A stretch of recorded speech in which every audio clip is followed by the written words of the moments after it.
This is Mortiis, and I'm here to ask him a couple of questions. And I'm going to start off asking about, you came in a van life. So, van life. Any flat tires? Did you run out of gas? Are you concerned about driving to Canada? Well, the two first questions, no, we haven't had any problems yet. Okay. Green vans, actually. I'm doing a little shout out now for green vans that we're renting from. No, it's been awesome. Really nice van, yeah. Better than I expected, so I'm very happy. Canada, yeah, I'm hearing things. It's getting harder, I've been told, due to a certain, chief over here that yes. annoyed some Canadians that I've been told, so there might be some issues going over there, but not really. I mean, I think we're going to be okay. What about the drive? You're okay? It's a smooth drive with a good van, you're good? Yeah, we got a good driver, it's a nice van, all that, no problems. What's it like traveling with a family and children and being away from family and children nowadays as a family man, an adult now with kids? What's that like? To be away from them? Yes. I mean, we're used to it. I've toured for quite a long time, and so I'm kind of used to it. They're used to it, and I'm sure my wife, appreciates the time alone. But obviously, I tend to get this sort of like homesickness after if I do like a month-long tour. About 2 weeks in, I get this I get about 2 days of like, fuck, I just want to go back home and see my kids and all that. But then you kind of soldier on, and we keep in touch though. We Skype. You do like video. Well, not so much that. We just text and stuff like that. I mean, and we do phone calls and things like that. Pretty much on a daily basis. So we stay in touch. But I mean, of course, I miss them like a motherfucker. Yeah. But at the same time. You try not to think too much about it because it would be pretty hard if you think about that all the time. Sure. Yeah. Good point. But yeah, no, of course I want to go back to them. Yeah. So when I first got into your music, it was in the '90s. I was in the music scene. I left music to go to film school, so I studied cinema. But I always stayed in touch by going to little independent music stores. Right. And that's how I found. The work of Sub Pop had the grunge thing, right? And I ran into in Long Island, and then there was this little indie shop that had Cold Meat Industry albums. So that's where I got into Archon Satani, Roger, Brighter Death Now, Roger, who's I guess is in Roger Carmonic. Right? Yes, he's Brighter Death Now. I toured with him last year. He was over here with me. If you could tell me a little bit about. Cold Meat Industry, my understanding in 2014 they went under. What was it like being part of that scene? It was a scene. It was almost like dark ambient scene that Sub Pop had grunge. Cold Meat Industry had the dark ambient. I mean, I think I kind of gate crashed that in a way back in like '94. I think is when I signed with Cold Meat Industry. That was already an existing scene. With like Slaughter Natives and Brighter Death Now, Order Equilibrio. And Deutsch Nepal and all those groups, and of course they were already traveling around Europe, Germany, Belgium, Netherlands, and all those places and doing their shows. I mean, the way that I got in touch with Roger was actually through Slayer mag. I don't know if you remember that mag, Metallion, out of Norway. He had a pretty interesting musical taste. So, one of his issues, there was I think towards the end of the mag, like the last page or something, there was one page, an interview with Roger. I don't know if it was like a Brighter Death Now interview or just Roger Carmonic in general, but he had this awesome photo of him sitting like with a striped sort of Freddy Krueger shirt in a sofa with black eyes and blood coming out of them, and I thought that was disturbing. That was different because we were doing the corpse paint thing. He just took Roger. I don't know if there was intentional, it was just kind of it was like a happy accident on his part, but he just made it, wow, that leveled up a bit. That felt more disturbing to me than any corpse paint I had ever seen. So I got interested in that scene at that point. This must have been in like '92. And so a couple of years later, I sent my music over to him. I'd recorded at least one album. And he was like, fuck, man, I want to sign you. And I was like, yeah, fuck, man, I want to leave the other label. So hold on. So you would say this is similar to the whole Euronymous thing? Like he was basically getting people in the record shop? This just sounds very similar to what Euronymous was doing. I wouldn't know. I mean, he was into that kind of music for sure. Wow. Euronymous had a really broad musical taste as well. Mm-hmm. So, but that's how I got in touch with Roger, and he wanted to sign me to Cold Meat Industry, and I did a couple of records there. And I started, going out doing my early live shows with a lot of those bands that were signed there. Slaughter Natives and Order Equilibrio and those guys. Love all of those bands. Oh yeah. Archon Satani. Fantastic. Yeah, really cool. Yeah. I can edit out of this. Like a spider. Oh, yeah, I got two. So you know who Amy Mann is from Till Tuesday? Not sure. So there was an 80s band called Till Tuesday. Amy Mann had a problem with the music industry. She left it to do her own DIY stuff. You also left labels and did do all your material and production DIY. I've done correct? a lot of DIY. What is that? How do you juggle the business and the creativity right now? Just trying to keep my eye on the ball, I guess. Is it hard to do the business part? It's like learning by doing, I mean, back in the day, I got screwed over pretty hard by certain labels. I'm not going to mention them. But that really teaches you about a lot of stuff to look out for in contracts. You read your contracts for starters. Some people just go like, oh, they're going to give us money. Here's my fucking name. And you're screwed for the next 10 years or whatever. No, just read the contracts and you'll be mostly fine. If you're happy with the deal, you can sign it. I find that part to be kind of boring, to be honest. And it kind of stresses me out. And, it takes time because it takes a bit of focus to just try to make sure you're not being screwed over and making sure you get kind of a good deal so that there's a little bit of money in all these deals. But what I do mostly these days is like small license deals. Hey, you want to make like 500 copies of that record? Okay, that's fine. Give me 100 copies of that record, as payment, whatever, one pressing. Ship it off to my web store and I sell it from there and I get the money. And and I try to focus on making music as much as I can, but you got to sort of do that business end of it. I don't like it, but you have to do it. But with the music now that so much is streaming and online merch, is it for a musician to survive with family, kids? Do you think it's now a musician has to really put more attention to merchandise and stuff like that, or not really? Or is it all about touring right now? Just because it's so different, the music. Well, again, industry touring right and now. merch goes hand in hand. Yeah. I mean, speaking for myself, I sell the most merch on tour, and that's where I see the money. It's in the merch sales. Usually, whatever you get, whatever your fees might be for the actual show, a lot of times that goes into just sort of keeping the tour on the road. There's a lot of costs with all that. Just renting a van is thousands of dollars. You know what I mean? And you got to pay people for lights and sound and band members and all that stuff. They all need to get paid. So pretty much my main source of income, definitely selling merch at shows. Second biggest source of income would be my web store. Again, that's merch. Yes. And by merch I mean, broadly speaking, T-shirts, CDs, LPs, cassettes, pens, patches, whatever you can put your name on that people will buy. Just make it look cool. Don't rip people off. Make cool stuff that people want to buy and will keep it forever. I try to focus on like quality stuff too. I don't want to rip people off. Just sell them like a dumb fucking keychain or something. Yeah, right. You know what I mean? Those little vinyls, the color vinyls. Oh, the 7 They inches. sell out. Yeah, they're incredible. They're beautiful. They're pretty cool. Yeah. We just made those. Beautiful. I don't know, a few weeks ago, right before the tour. Yeah, they're nice. Wow. Yeah. How is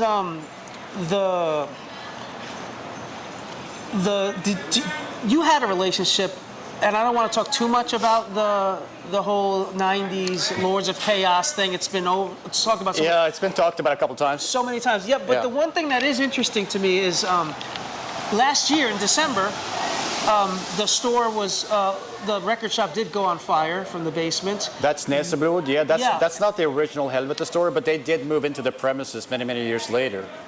The Helvete store closed down when Euronymous was killed. That was in '93. That store died with him. Näsebrod is a more recent record store. I mean, they've been around for quite some time now. But they used to be at a different location in Oslo. It's a different store. But Okay. I guess, I don't know what happened in the location Because that... the basement still has the black metal. Oh, yes, I graffiti. think it still got that Yes. sort of black metal Yes. with the inverted Yeah. cross and all that stuff. Yes. But eventually, I guess Näsebrod were able to move in there. But it's not exactly the same store. Okay. But yes, they did have there was a fire, I believe, Yes. or something like that. Yeah. Yeah, that sucks, man. Okay. You know, fucking hell. That's bad luck. I think the store is salvaged, but there was a lot of burning. The building's still there, as far as I know. But I think a lot of the records, a lot of those Right. sort of like souvenirs, so to speak. Yeah. You know, the sort of one-off kind of unique items that they sort of collected up there. I think some of that was lost, maybe all of it. I don't actually know. I only saw photos. Yeah. And it looked pretty bad. So in a lot of ways, you're removed from all of that scene. You hear about it, you read about it, but it's such a distant past decades of you were just a kid back then. Well, I was a teenager. Yeah. I was 17. I was 18 in '93, so I was really, well, I was still a kid for sure. No, I still talk to a lot of the guys, you know, from those days. You know, I don't necessarily know a lot of the younger guys that are in the scene now. You know, I mean, I meet people all the time when you go on tour and everything. You've heard of the Bromley contingent in England? Remember Susie, Billy Idol? They used to follow the Sex Pistols in the media. They called them the Bromley contingent, and then they all ended up. Know that. Yeah, and then they all ended up making their own sort of punk bands and becoming very famous. And I always felt like what you guys did was very similar to the Bromley contingent. I understand. That's a pretty good point. I mean, we all started out kind of doing the same thing when I was an Emperor, and then you had like, you know, a lot of these other guys coming out, and they all branched out, you know, into different kind of sounds. You know, some bands like Dog Throne kind of stayed true to their sound for a while. I mean, I know they did more punky and power metal stuff as time went on. Even Mayhem changed sound, you know, and I branched out and did my weird thing. Ulver, another example of really just heading off in a totally different direction.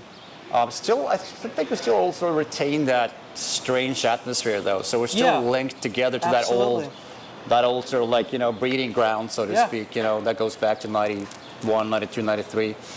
But definitely a lot of creative people sort of came out of that scene and just went off in all these strange, unexpected directions, which is fucking cool. Yes. You grew up on bands, as I did, like Kiss, Wasp.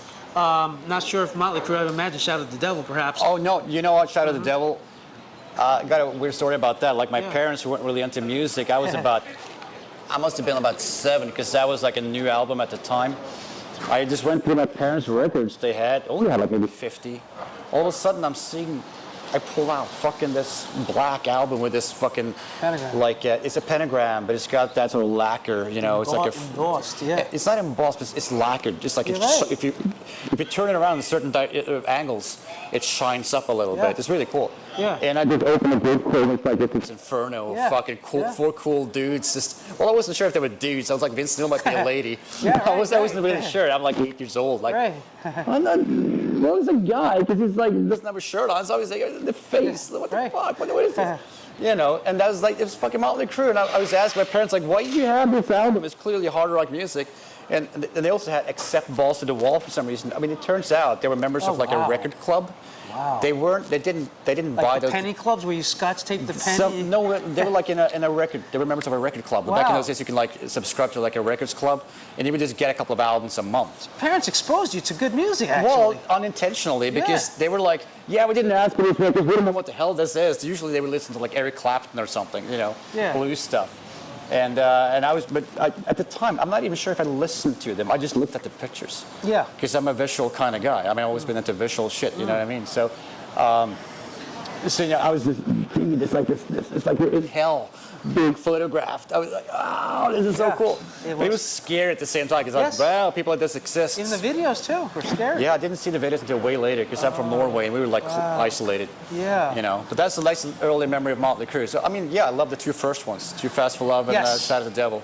So really good stuff. I wanted to ask you something about 2 things. One is Kiss at one point, as everyone knows, they removed the makeup and then they brought the makeup back. Yeah. You, in a similar fashion, did that, came back with the makeup. Yeah. Would you, now by the way, they said they were doing a farewell tour. They're coming back now for a 50th anniversary. I saw Gene Simmons canceled one tour and announced another one in like less than 24 hours. It's coming back. They're coming back as a band for the 50th anniversary. Yeah. Without makeup, though. Yeah. But would you ever consider Mortiis being a character that would continue onward after you have retired from After the I'm music? dead?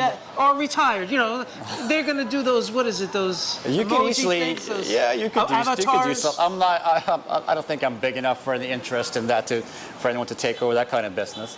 It's an interesting idea, but I mean, I don't know. I haven't thought about it. Mm-hmm. It would certainly be possible. I mean, you know, because of it's a pretty strong image, you know. Yeah. So, yeah, who knows? With the music scene now, there's a big criticism from the bands that we grew up on and we love: Kiss, Motley Crue, playing to tracks, Wasp, Blackie Lawless. What is your feelings about that? I don't have a problem with it. Because of the visuals, because it's an experience. Is that why? Yeah, I think so. And what you got to remember, like, I come out of like a pretty electronic kind of scene, where basically you have to play to tracks. That's a good point. Because like in my music, there's about fucking 12 sounds playing at the same time, any given moment. I can't have 12 guys on stage. Yeah. You know, so there's going to be a bunch of tracks. It's kind of like the world's worst kept secret. And this, you know, coming out of like an electronic-based sort of scene, where a lot of music is. Thank you. But a lot of music is produced that way. Yeah. Hey, man. I guess we're doing 2 interviews now. Right. Yeah. So, you know, I don't have any shame in that, and it's not a secret as far as I'm concerned. Gotcha. I saw the Wasp show, and yeah, I mean, I was just thinking, you know, like in the metal scene, I understand. Yeah. It's a lot more traditional, and you kind of you go to a metal show and you want to see live music and all that stuff, and then you realize it's tracks. I understand it might be a weird thing. Yeah. But as far as my personal feelings about that, I don't really have a big problem with it. Yeah. You know, that's me. Yeah. Are you familiar with Diamante Galas, Plague Mass? Yeah, I got a bunch of her albums. I wanted to ask you. We were all into that, man. It's black metal kids. We fucking worshipped her. Yeah. Have you ever been told that your performance, your show, is almost like some kind of religious experience? I ask that because I feel like it is. All right. And the way when it ends, where you start the vocalization, where you start speaking, the character starts at the end, the spoken word bit. Yeah. Yes, it reminds me of I saw do you ever see First Blood, the Rambo, the first movie where he's you know, and then at the end he breaks down with Colonel Troutman, and I saw that movie and my friend said, finally he speaks. And when you see your show, it reminds me of First Blood, where you have this whole atmospheric experience, and then at the end you speak, and then you depart, almost like the end of a mass. I do a little bit more voice stuff on this version of the show. Okay. Not a whole lot, but there's a little bit of choir stuff going on. There's a little bit of like oohs and ahs and a little, some vocalization stuff in the middle of it. Okay. But yeah, I still do the spoken word bit at the end, and then hey, I'm done. That's it. I'm walking off. And you walk out. Yeah, I walk out. I'm done. Yeah. Hold on 1 second. We're almost finished. You're still filming over there? It's sitting there for like fucking 15 minutes. Keep the music down, though. Oh my God. What is your relationship like with your audience? Not obviously outside with your audience, right? Not with this guy. But inside, as far as what you're doing is so solitary, intimate, and there's not a lot of room for at the end of a song. Woo! You just kind of. Yeah, we kind of just keep going. Where do you find those moments to have that? Okay, are they fucking listening to me? Are they falling asleep? Where do you have that? Where you can have that relationship? You know, where do you keep moments of silence at times just to see if they respond, so you can get some fire? I don't really do that. I mean, the thing with my music, it's just a different kind of energy. Yeah. I am not really expecting any kind of like huge feedback between songs. It's just, like I said, it's just a different energy. It's more, I don't know, transcendental, whatever. I don't even know how you pronounce it. Sure. You know, I see a lot of people just sort of close their eyes and just sort of like drift away. Wow. You know, and I'm thinking that's cool. You know, that's kind of cool. You know, so I'm not really there to get this big sort of Iron Maiden type of feedback, you know, to my music. I just go on. The song's done. Bam, next one. I'm having a pretty good time. I'm never super comfortable on stage. I'm always, you know, I'm a little awkward. You get nervous up there, even with the mask. Of course, I'm super nervous. Wow. Especially, you should. You're not nervous here, by the way. There's no nervous here. I'm a good actor. Okay, yeah, you are a good actor. No, I'm not that nervous. But what was I going to say? No, like on stage, you're up there and you're being watched. It's a strange feeling, and you never get used to it. especially with this kind of music, because like I said, the energy is a lot different. So you feel quite exposed. And that's strange, and it's kind of like you feel a bit naked, and it's weird. It's weird. I'm used to it, and then I'm not used to it.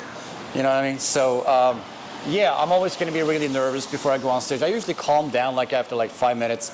I get more into it. That's cool. And but you're always really, really self-conscious. At least I am. Yeah.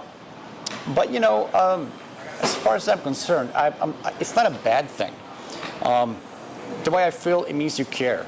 If you're nervous before going on, it means you're actually worried that people won't like it. You know what I mean? So I'm not really. It's not a negative thing, but it's there. It's a fact. Mm-hmm. Yeah. Okay, I'm almost finished. They're looking patient. God, I got to take this. No, you don't. The mask, a little bit of the mask. Right. It was funny as we were trying to orchestrate how we were going to do this interview, and then we ended up doing it on the fucking street. Yeah. It's not raining anymore, so it's working you out. said a really incredible thing to me in an email. You're like, how about the van as a plan B? Right. Let's say, God forbid, something happens to these masks. How many do you bring in? What is your fucking plan B if something happens to these? You're on the road. What happens? Total panic. Okay.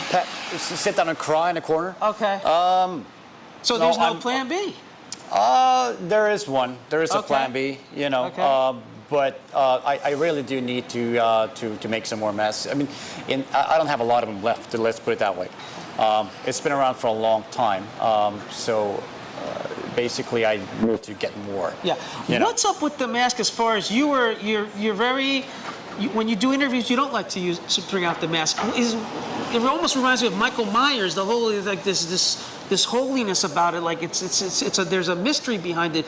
Is that you have a relationship with this mask, like Annabelle or something? I don't know. I think it's just something that kind of grew out. Like in the past, I've done interviews in the mask, and it always felt weird. Oh, interesting. Yeah, I mean, I guess to a degree that's demystifying it a little bit. Interesting.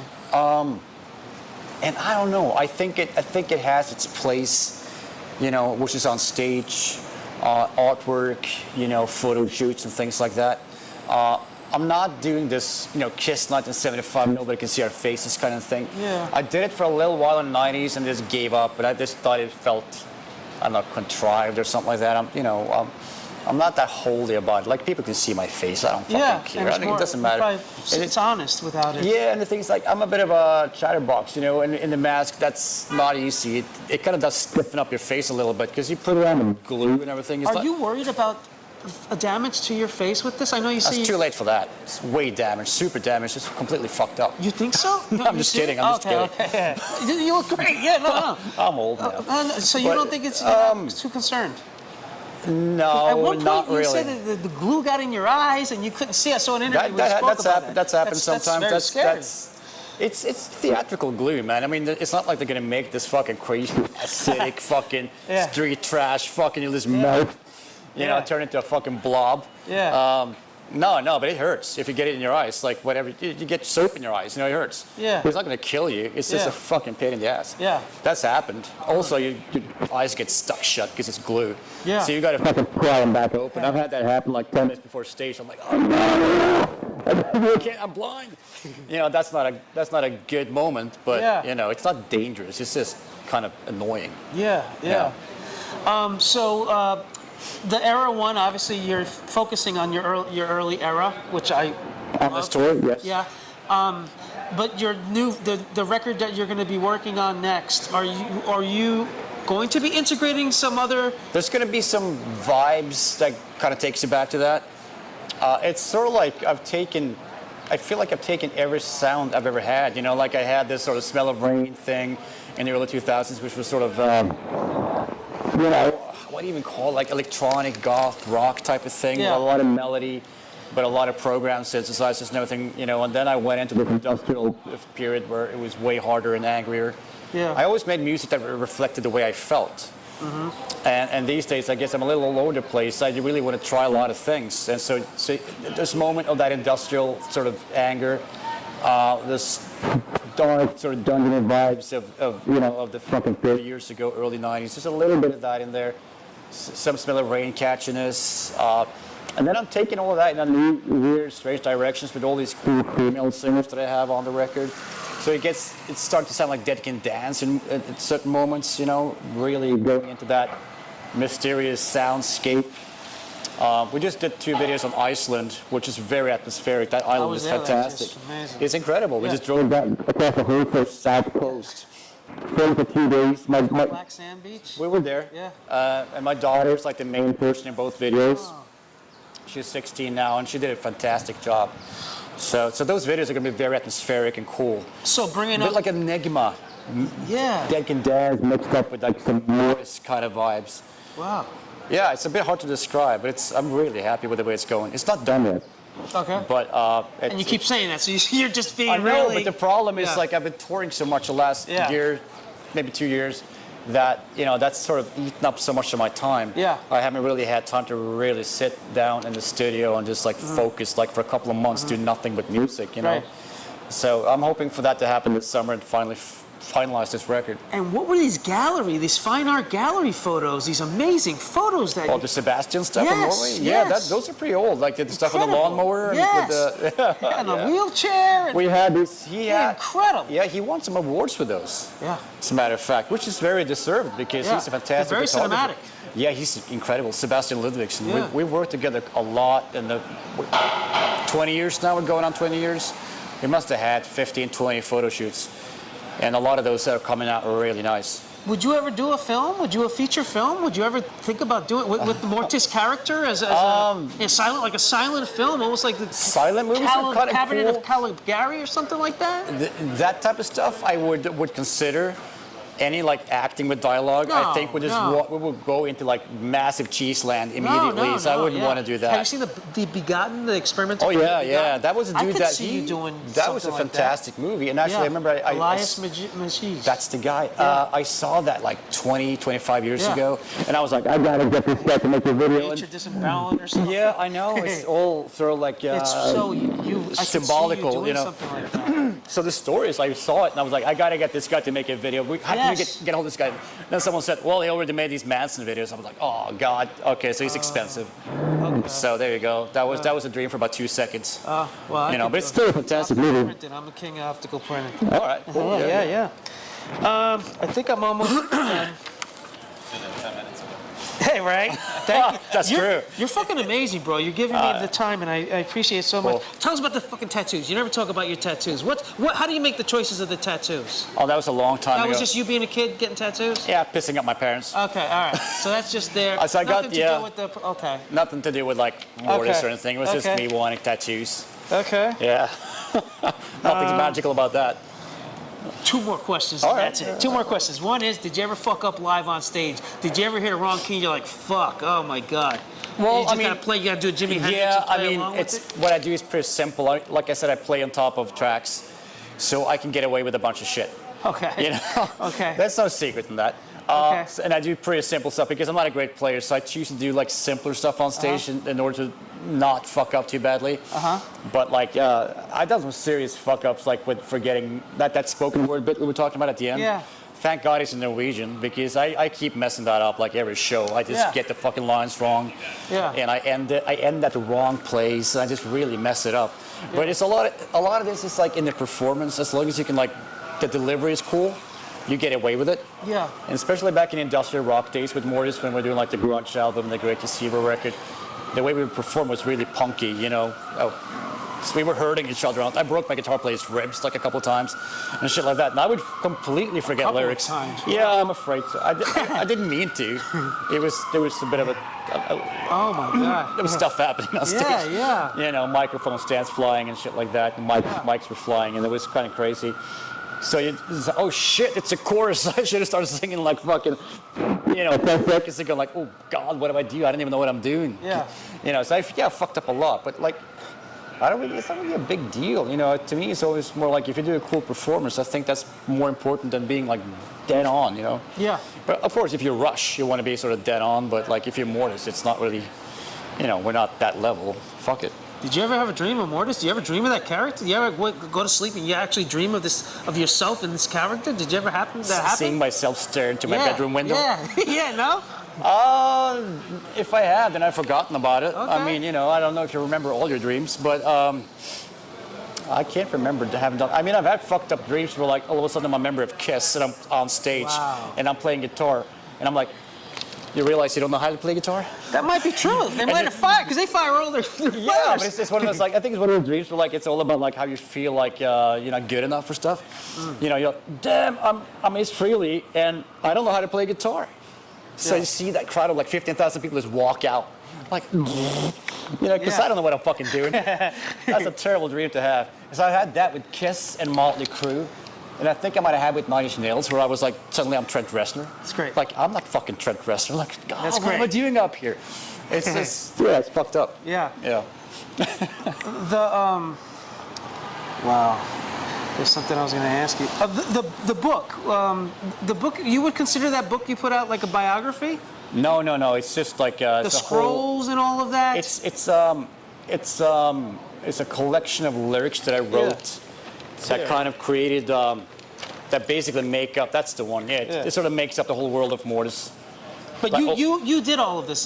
This you created. Well, I wrote it. You know, Wow. I didn't make the drawings and all the artwork is not. But me. all the writing was your writing. Yeah, the text is all me. Yeah, it's ancient. It's fucking back in the 90s. Yeah. But that's a reissue. That's pretty recent. That came out like a couple of months ago. Yeah. Like the 4th or 5th edition or something like that. Well, I think it's fucking great. It looks good. Yeah, It does look good. It's really nice. Okay, so last question. Your character, I think you've said in the past, it's kind of, it could be perceived as some interdimensional type of mythical creation. I sort of created this world around it. Yes. That's like this parallel universe thing. Yes. Yeah. So this is leading to my final question. Yeah. What, do you believe in the UFOs, the UAPs, the congressional hearings? What is your take on all of these congressional hearings on UAPs and that it perhaps being sort of this interdimensional, these visitors we're having? Oh, there's a What's big your thing in take on Congress it? about that? I wasn't aware of that. Yes. I haven't looked at the news for some time. Yeah. It depresses me now, the news. I can't watch it anymore. I gave up. And that was the question I wanted. I was trying to remember what was the question because I left music for film. Yeah. When I left music, I had almost like a very it was like a depressive state. You've spoken about there was a moment. It might have been when you left the era, this era stuff, and you had a state where you were very depressed. What do you think that is? Now, in retrospect, why do you think that happened? You think you were just lost, looking for where do I go next? I think what happened at the time. This is a long time ago now, but what happened was I was starting to do that really stupid thing where you compare yourself with your favorite artists. And I was getting into a lot of like electronic music, like Ministry and like 9 Inch Nails and Enigma, Skinny Puppy, all those the top level fucking stuff. And I started looking at what I had done at the time. I was like, fuck, I suck compared to these people. And that's really bad. You get into that really shitty spiral, downward spiral, you know. Right. And a very true word for the way I started feeling. You know, I was just falling like, fuck this. I suck at every level, which is a crazy, horrible sort of mental state to be in. It's hard to get out of it. How did you get out of it? Just time and I changed my musical direction, and I realized that I was not too bad at that. You know, I started making more programmed kind of synthesizer music, and I mixed it up with the guitars, and I realized I was a pretty good frontman. So I pulled myself back up, and eventually, thank God, I started also appreciating my old stuff again. So just yanked myself out of it, really. I mean, that's not necessarily the answer for anyone who feels that way, but I don't know. I just walked it off, I guess. Yeah. You know, pull yourself together and fucking stop being an idiot. Mm-hmm. I don't know. You know, that was me. That was the way I got out of it. Yeah. You know. It's an honor to have asked you these questions. Thank you. And thank you. You're so fucking honest and real, and it's an honor to meet someone who's such a true, honest artist. And I'm so grateful.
waste themselves